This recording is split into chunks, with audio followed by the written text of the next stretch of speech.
Good evening, I'm Kurt Gutgsell. Forest Park will try to bounce back after their first loss of the football season when they travel to Tecumseh on Friday night to meet the Braves. Ranger coach Ross Foose said Tell City played well last week, and he is sure his team will bounce back on Friday. First of all, you got to give Tell City credit. They came out and really dominated both sides of the ball on the line. That's really where the game started and ended that for us. We had some great performances overall on our line, especially our D-line. We made a ton of tackles there. But overall, it takes a team, and they won the battle on the line and ended up winning the game. So credit goes to them, and we'll regroup, and we'll be better this week. What are the points of emphasis this week? Offensively, I think blocking to the whistle. There was a lot of times we had really good initial blocks, and by the time the ball carrier got there, the Tell City defender would get off his block and make the tackle. So definitely that on offense.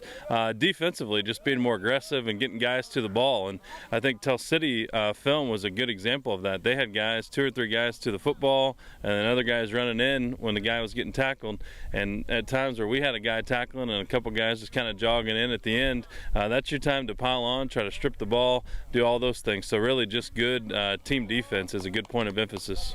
Tecumseh down there, what do you see out of them? Yeah, Tecumseh was off last week, so it's kind of interesting. Didn't get a game to film, but they run honestly a lot of Tell City stuff. They run the veer, the midline stuff. They'll run some rocket. They'll run some option. Then defensively, they do a lot of different things with blitzing. They blitz their outside linebackers a lot, kind of different ways. So we just have to talk, communicate, make sure we know kind of the situations, and if we do those things, I think we'll be okay.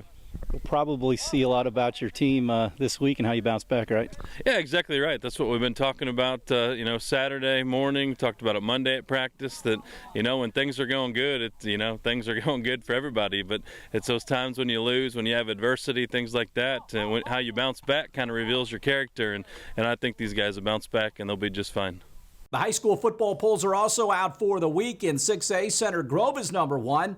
In 5A, Cathedral 1. North is 7. New Albany 9. And Floyd Central number 10. In 4A, Mooresville number 1. Jasper is 4th. Evansville Central is 7th. In 3A, Chittard is number 1. The Southridge Raiders check in at number 3.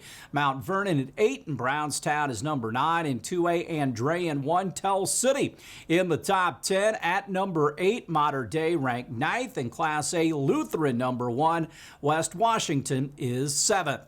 Silver Creek big man Trey Kaufman has announced his top 5 college choices. The 6'10 center Kaufman has narrowed his list to IU, Purdue, North Carolina, Virginia, and Indiana State. Kaufman considered one of the top big men in the country. Baseball tonight, Reds and Cubs at Wrigley Field. Great pitching matchup here. Trevor Bauer against Yu Darvish. Cards are off tonight. They will host Detroit in a doubleheader tomorrow. The Colts are releasing health and safety guidelines for fans planning to attend home games at Lucas Oil Stadium. The team plans to allow a maximum of 2,500 fans for the home opener on December 20th against Minnesota. Masks are required, and all fans will get a COVID-19 screening before entering the stadium. Coming up on Saturday, Notre Dame will kick off their season in South Bend against Duke. Attendance for the Irish will be limited to 20%, and tailgating will not be allowed.